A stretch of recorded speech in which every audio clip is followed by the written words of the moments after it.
Alhamdulillah, Alhamdulillahil hadi ila siratil mustaqim.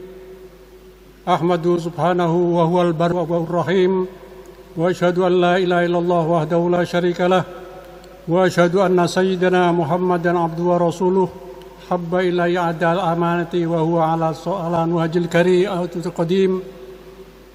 Allahumma salli wa sallim ala abdika wa rasulika Muhammad wa ala alihi wa sahbihi. Amma ba'du fa ya ibadallah usikum wa nafsi bitaqwallah faqad fazal muttaqun. Qala Allah Ta'ala fi kitabil karim, a'udzu billahi samil alim minasyaitonir rajim. Ya ayyuhalladzina amanu taqullaha haqqa tuqatih wa la tamutunna illa wa antum muslimun. Shadaqallahul maulanal azim. Ma'asyiral muslimin rahimakumullah, takwa yang menjadi persyaratan khutbah yang disampaikan oleh khotib manapun di dunia ini, di tiap masjid adalah wasiat takwa. Takwa yang berarti imtithalu awamirillah, menjalankan apa-apa yang diperintahkan Allah, wajtinabu nawahihi, menjauhi segala larangannya, merupakan rumus hidup dalam menghadapi segala persoalan kehidupan. Persoalan pandemi termasuk diantaranya, persoalan segala macam urusan rumah tangga, persoalan kenegaraan, persoalan kehidupan masyarakat, persoalan apa saja pokoknya adalah jelas ujungnya adalah persoalan keadilan.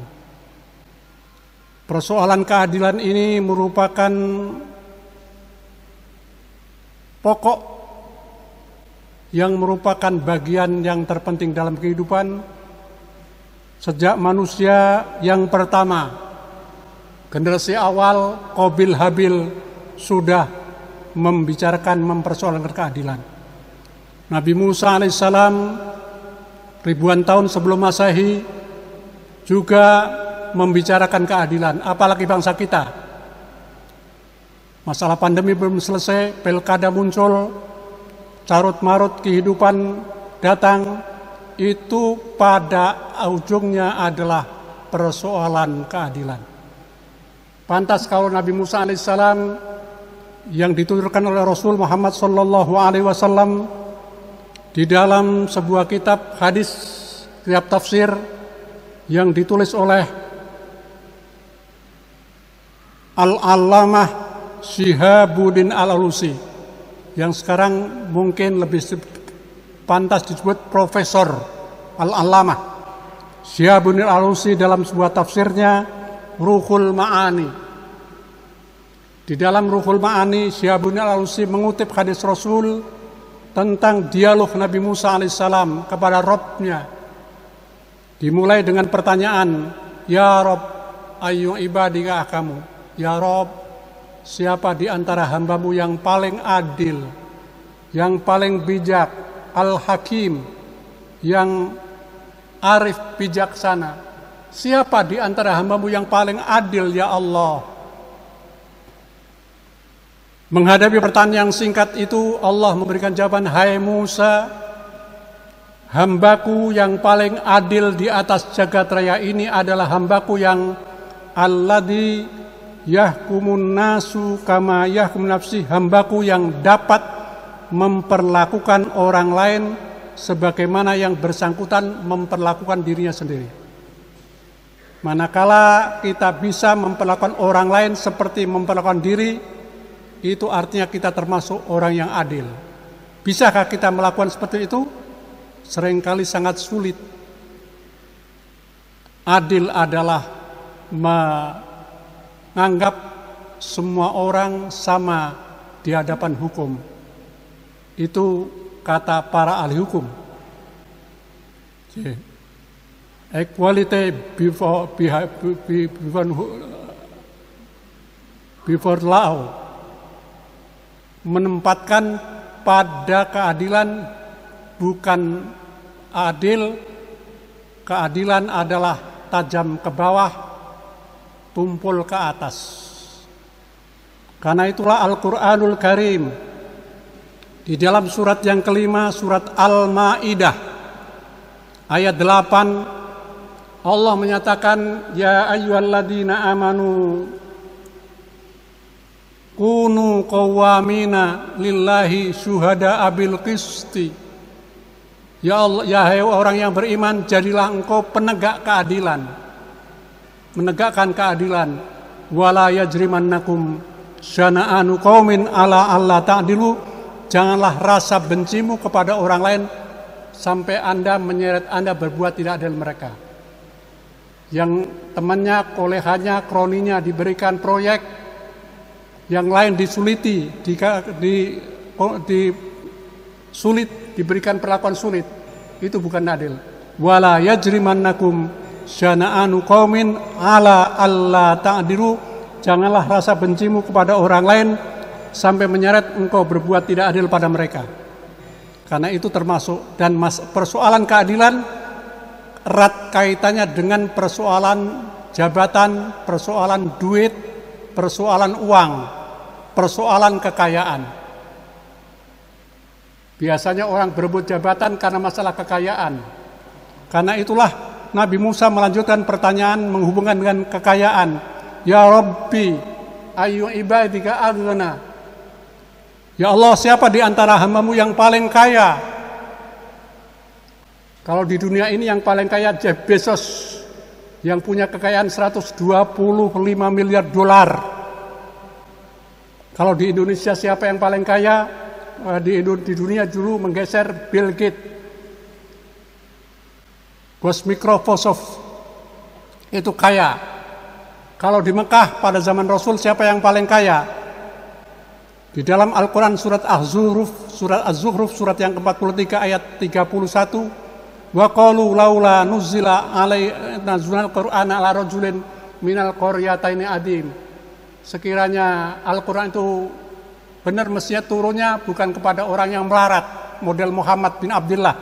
Mestinya turun pada orang kaya. Orang kaya yang dimaksud adalah Al-Walid bin Al-Mughirah, orang Mekah. Kayanya adalah dia dalam musim haji memotong onta 10 ekor selama 40 hari berturut-turut. Ekor itu harganya harga Innova, harga Alphard, kira-kira begitu waktu itu. Sedangkan di Taif namanya Urwah bin Mas'ud As-Saqafi. Al-Walid bin Al-Mughirah termasuk orang tokoh yang menjinjing bersama Rasul Muhammad memindahkan Hajar Aswad.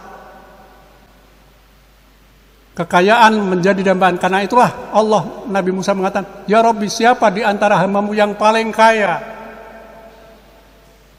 Mendengar jawaban itu, hai Musa, hambaku yang paling kaya di atas jagat raya ini adalah hambaku yang ardhahum bima qasamtu lahu, yang ridho, yang menerima, yang pasrah terhadap apa saja yang sudah aku berikan padanya. Jadi hambaku yang bisa bersyukur. Kekayaan bukan terletak pada masalah materi, bertumpuk-tumpuknya uang. Laisal ghina an kasril arad. Bukanlah kaya itu orang yang bertumpuk-tumpuk dolarnya, tapi walakinnal ghina ghinan nafs. Yang kaya adalah orang yang kaya jiwanya. Bisa kita menjadi orang kaya adalah orang yang ridho terhadap keputusan Allah. Mudah-mudahan dua renungan ini akan menjadikan kita menjadi orang yang adil dan akan menjadi orang kaya setidak-tidaknya kata jiwa. Barakallahu li wa lakum fil Qur'an azim wa nafa'ani wa iyyakum bil ayati wa dzikril hakim wa taqabbala minni wa minkum tilawatahu innahu huwal ghafurur rahim fastaghfiru innahu huwat tawwabur rahim. Allahumma salli ala sayyidina Muhammad wa ala ali sayyidina Muhammad.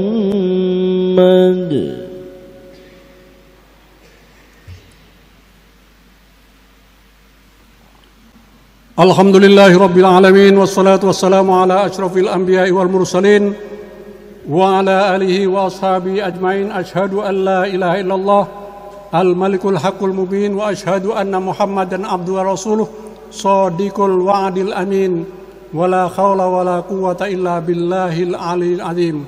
Amma ba'du fa ya ibadallah usikum wa nafsi bitaqwallah faqad fazal muttaqun. Qala Allah Ta'ala fi kitabil karim, a'udzu billahi samil alim minasyaitonir rajim wal 'asri innal insana lafi khusr illa alladziina amanu wa 'amilus shalihat wa tawassaw bil haqq wa tawassaw bis sabr. Ma'asyiral muslimin rahimakumullah, setelah kita memanjatkan puja dan puji syukur kehadirat ilahi Rabbi beserta salawat dan salam sejahtera mudah-mudahan terlimpah untuk junjungan kita Nabi besar Muhammad sallallahu alaihi wasallam, maka kita lanjutkan apa yang didialogkan Musa alaihissalam kepada Rabbnya setelah setelah persoalan keadilan diluncurkan pertama, kaitannya erat dengan persoalan kekayaan, dan kekayaan itu berkaitan dengan dosa. Biasanya kalau orang berusaha, sholat hajat sudah dilakukan, puasa sudah dijalankan, segala usaha ikhtiar sudah dilakukan, tapi ternyata apa yang dimintanya tidak tercapai. Biasanya orang bertanya, salahku apa?